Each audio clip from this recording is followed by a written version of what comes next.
হরে কৃষ্ণ হরে কৃষ্ণ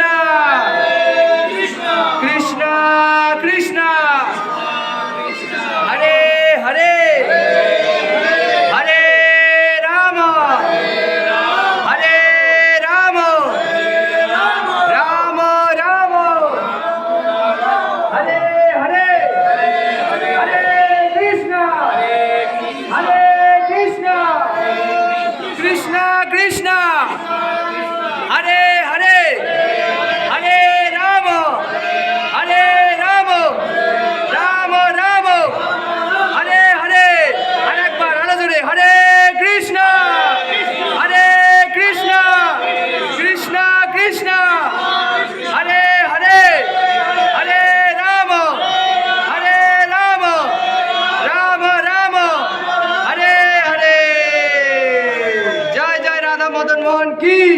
সর্ব বিঘ্ন বিনাশকারী নৃসিংহদেব ভগবান কি হরে কৃষ্ণ। তো আমরা এই যে ভগবানের কাছে আর্তনাদ জানালাম, এটা কিসের জন্য? এটা হচ্ছে এই মন্দিরে আজ যে অনুষ্ঠানটি যে দিচ্ছেন